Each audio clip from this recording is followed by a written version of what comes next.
ज्ञान विस्तार चैनल में आपका स्वागत है। दशहरा पर्व से जुड़ी कथा। जिस दिन श्री राम ने लंकापति रावण का सेना सहित वध कर दिया था। दशहरा का पर्व बुराई पर अच्छाई, असत्य पर सत्य, अधर्म पर धर्म की विजय का प्रतीक है। यह वही दिन है जब भगवान विष्णु के 7वें अवतार मर्यादा पुरुषोत्तम श्री राम ने अधर्म के प्रतीक महापापी राक्षस रावण का सेना सहित संहार किया था तथा इस विश्व में पुनः धर्म की स्थापना की थी। हम सभी आज तक उसी अधर्म पर धर्म की विजय के प्रतीक के रूप में दशहरा का पर्व मनाते हैं। आज हम आपको दशहरा पर्व की कथा बताएंगे। इससे पहले अगर आपने चैनल को सब्सक्राइब नहीं किया है तो कर लीजिए, जिससे हमें और भी अच्छा कार्य करने की प्रेरणा मिलती है। त्रेता युग में जब रावण जैसे पापी राजा का अत्याचार बहुत बढ़ गया था तथा उसके कारण धर्म का नाश होने लगा था, तब सभी देवता सहायता मांगने भगवान विष्णु के पास गए थे। यदि सृष्टि में धर्म की हानि होने लगती है तथा अधर्म जीतने लगता है, तब तब भगवान विष्णु जन्म लेकर इस धरती पर आते हैं। वह पुनः धर्म की स्थापना करते हैं।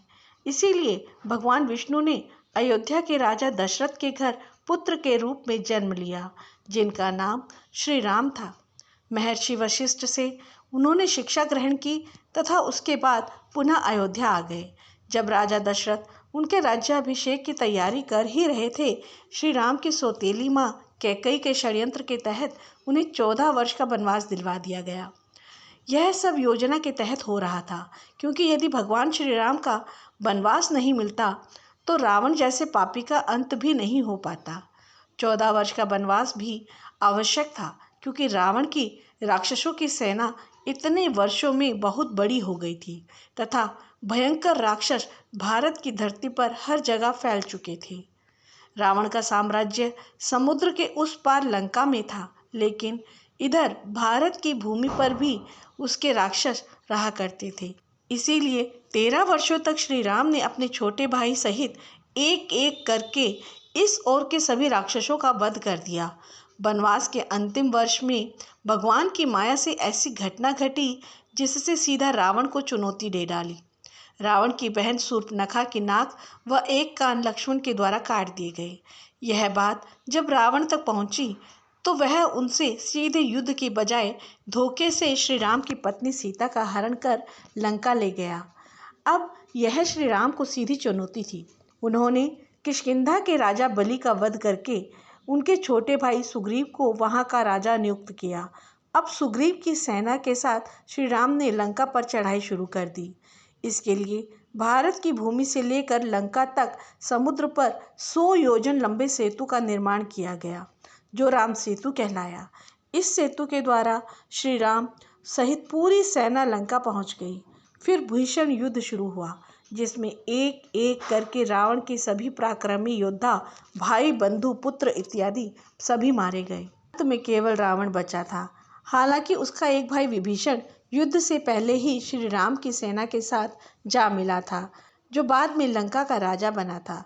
दशहरा से पहले जब तक रावण के सभी योद्धा मारे गए, तब रावण ने स्वयं युद्ध भूमि में जाने का निर्णय लिया।